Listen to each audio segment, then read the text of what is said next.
What's popping in the streets, everybody? I believe, therefore, I am King Sylar. What's good with y'all? Appreciate y'all rocking with me this evening for this video, the session, LA edition / the interview with Eyes. So obviously, we're not even going to waste no time. There's a lot to unpackage from these two videos, but before I say anything, first and foremost, make sure that we are giving the people who are supporting our cause and who are telling our stories and are bringing life to some of the struggles that we came from in life, and we're able to express them through the arts.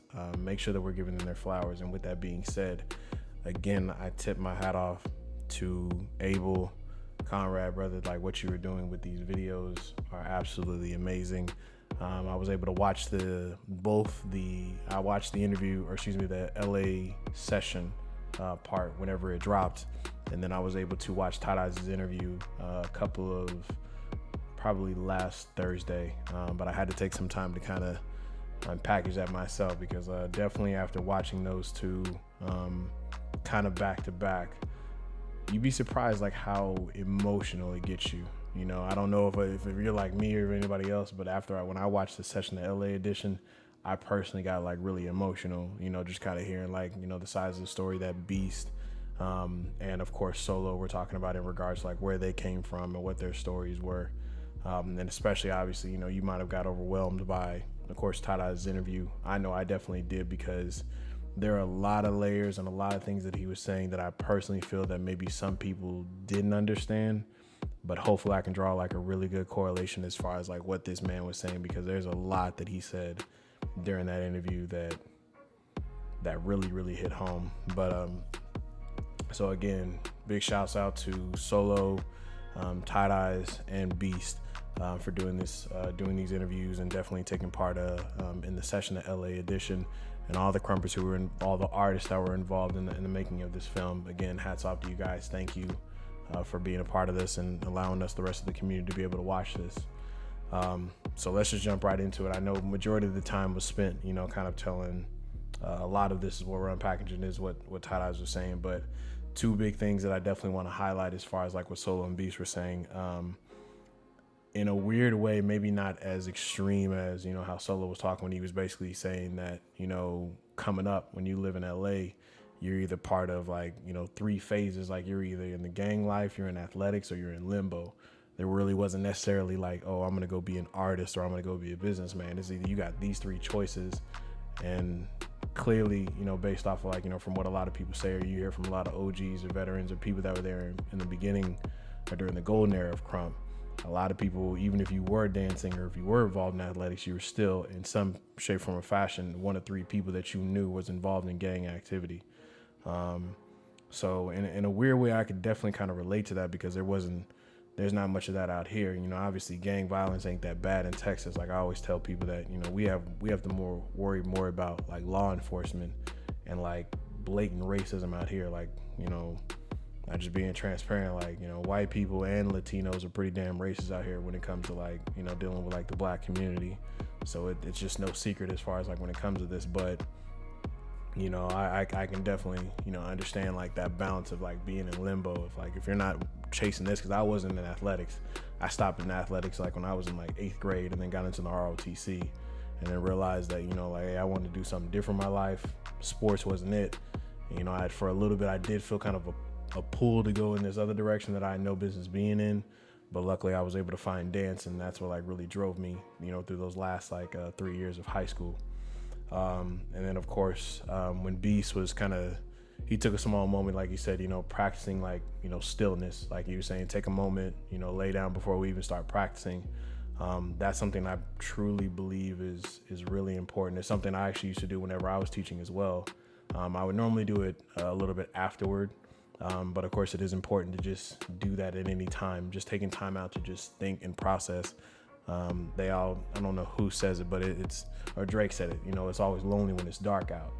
I don't know if anybody's like me, but like, I'm straight during the day, but at nighttime, that's when my mind is racing, or I start contemplating life, or like what I'm doing the most. That's when I had like all my insecurities kind of start, rolling from behind my shoulders and start tapping me in the middle of the night. Like, it, can kind of give me a hell of anxiety. So sometimes you got to practice that, like put yourself in a state of just stillness, which is, I always tell people, I recommend meditation, because meditation gives you an opportunity to stop and think about and process, what's going on in your mind, or what's going on behind the surface. Because like that's just so important.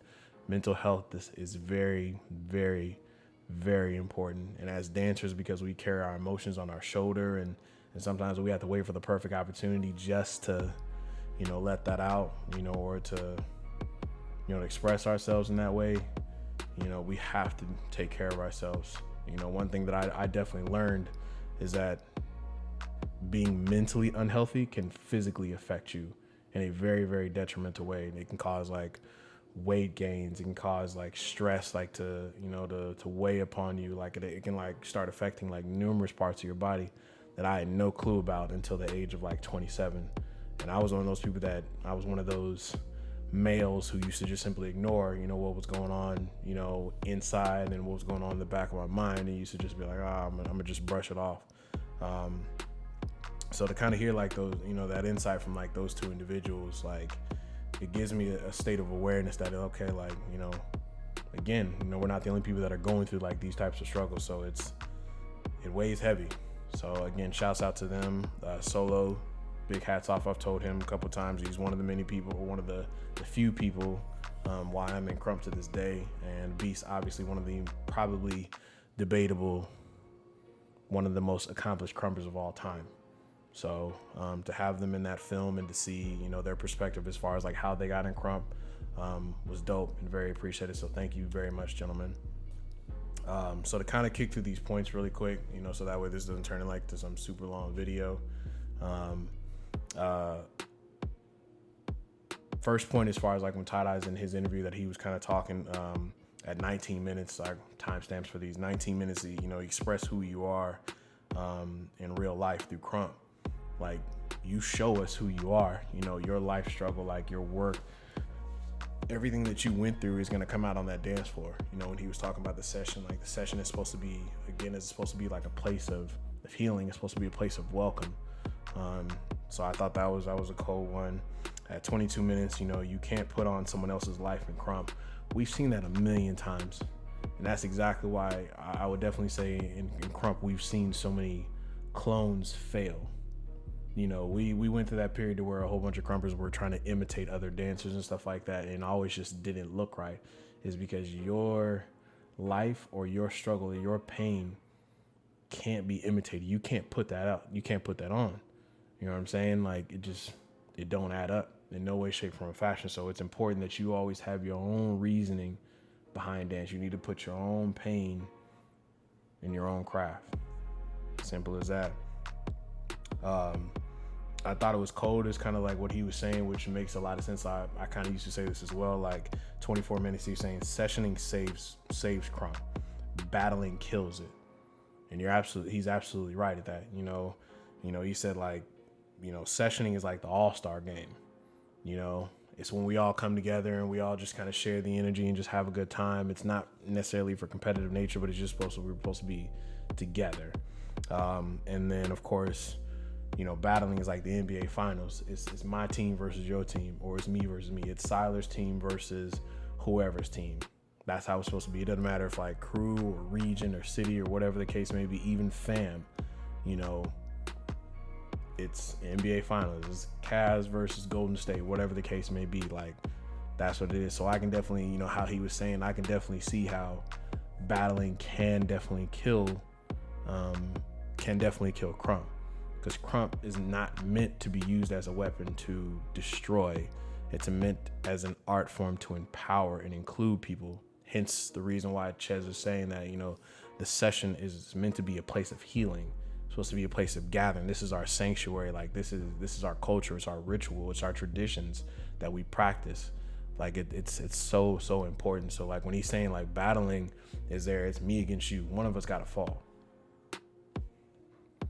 So, and if you're of brittle spirit, weak mind, yeah, you could lose it. You could be like, oh, you got demolished. You know, and like he was saying, you even go back in the day, like, you know, that's just what it was. The vets and OGs, you get demolished one day, and some people wouldn't come back, and some people would. You get demolished on Thursday, I'm calling you out again on Saturday. That's just how the game goes. And unfortunately for some people, it killed their spirit. So I can definitely see how that can, battling can definitely kill Crump. At 33 minutes and 30 seconds, let's see, big homies let their little homies know they're not ready for the fire. Like how he was basically saying, I just talked about this earlier in my own city, like sometimes, or no, at all times, it's the responsibility of the big homie, your teacher, or your mentor to let you know when you're ready to be tested, when you're supposed to be tested by fire. Trial by fire means you versus me. It's battling, for lack of better words. You need to, the awareness is what you're learning whenever you're in the session. You're learning how to apply at you know, you're learning how, like, what it feels like. When you get into a battle, that means that now you're taking all your tools that you learned from there and you're applying it with timing, okay, and technical application. So if you're not bred over here yet, if you don't know how to session first, you have no business being over here in no business being over here in a battle. So again, like he was saying, like he's really, you know, hitting y'all with some gems on this one. Like y'all definitely got to pay attention to this. Like if you have not watched this, but a few more coming up that really like hit me in the heart and like, you know, really made my mind kind of wander with this one. But these are just stuff that's common sense. 45 minutes, he said, vets and heavy hitters creating a bubble of willful ignorance after winning when they actually lost. Man, we talked about this years ago. Like, sorry, you know, but it ain't even just vets and OGs and stuff like that. It was kind of low key. It was kind of like the West Coast as a whole for a time period. Like the West Coast kind of lived in this bubble of I ain't never lose. I ain't lose that battle. Yeah, you did lose. You just don't want to accept the fact that you lost the battle to somebody that maybe you had no business losing to. Maybe, but and again, like he said, some people they won't even be a part of the session. They'll go directly from battle to battle. Oh, I don't need to prove myself. I don't need to be in this environment. I'm killing niggas every night, one after another. You know, but that creates a brittle spirit, like how you circled around and you know, it was kind of explaining, like if you had noticed up until this point, like he's taking us further and further into the session. And if these steps are not properly, you know, checked off, so to speak, or accounted for whenever you come into this environment, you are destined to fail.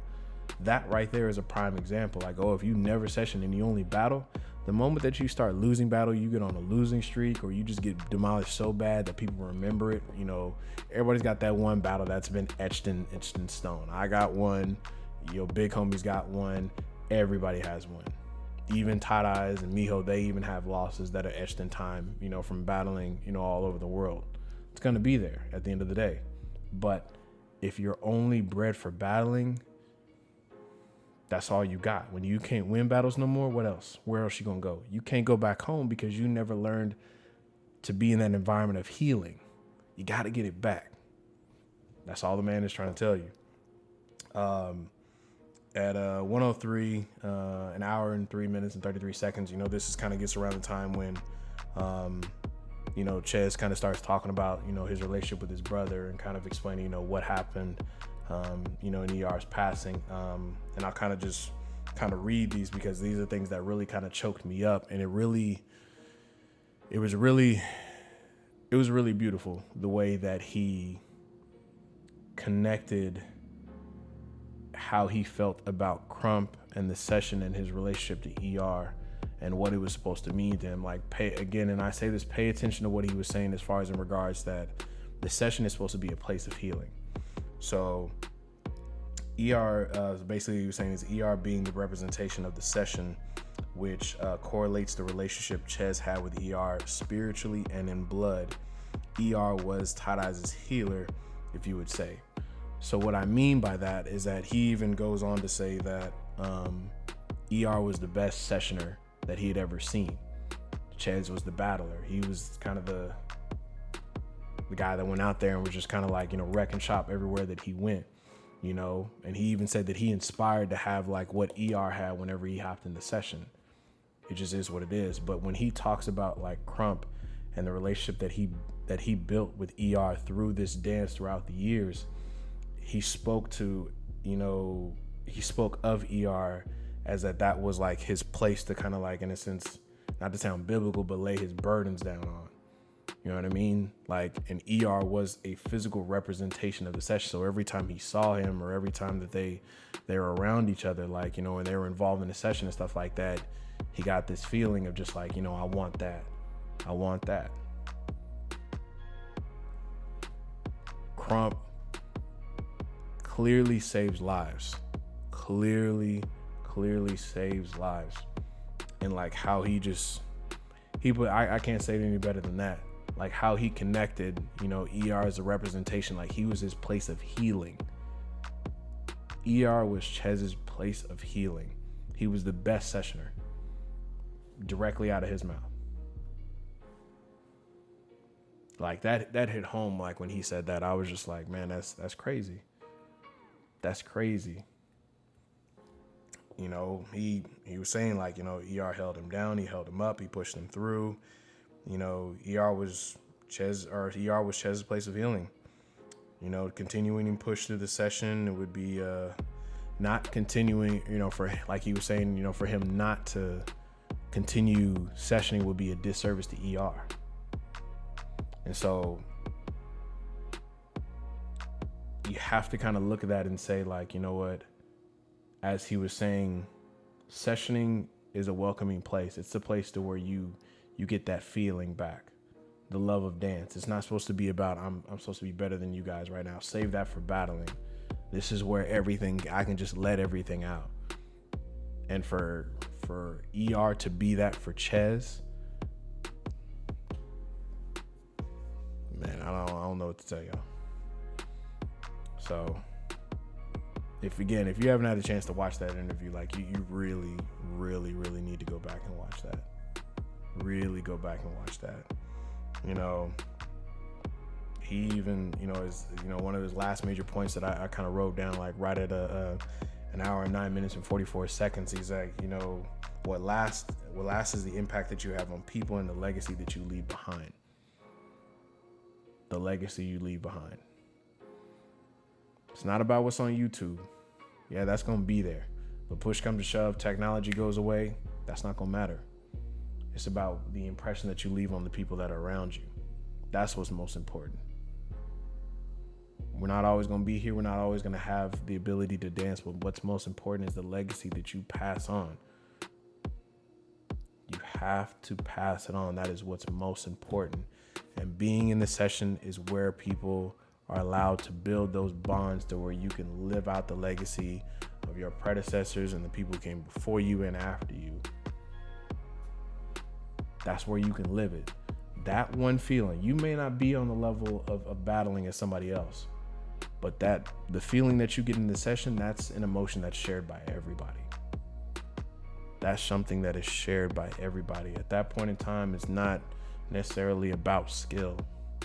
It's about healing. It's about being there in that moment and surrounding yourself by a network and a community of people there hyping you up, letting you know that I'm here to support you. Whatever it is that you got, whatever it is that you're carrying, you can let it go here. That's what it's about. So that's what I'm saying, guys. Like, that was an amazing documentary and an amazing interview from Tight Eyes.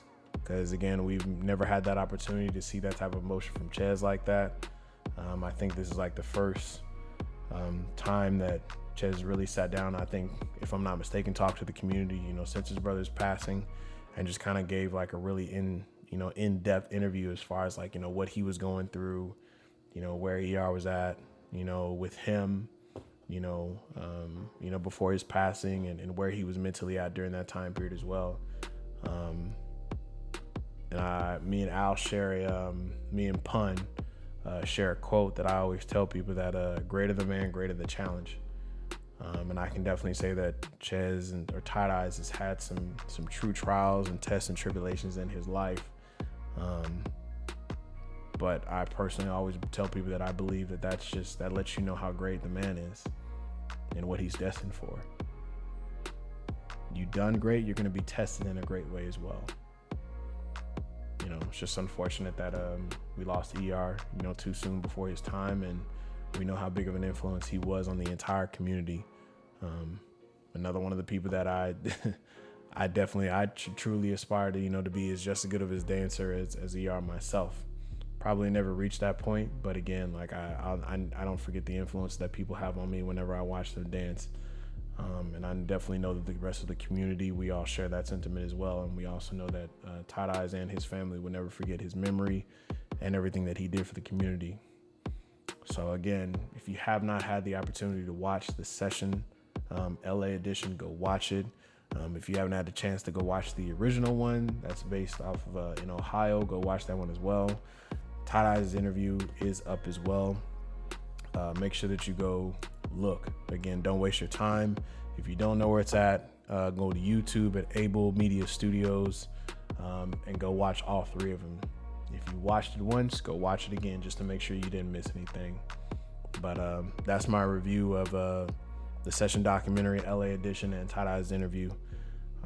So again, big shouts out to everybody that was a part of the documentary. Again, big hats off to Able for, of course, putting that documentary together. Tight Eyes, thank you for opening up and allowing us to see that side of you.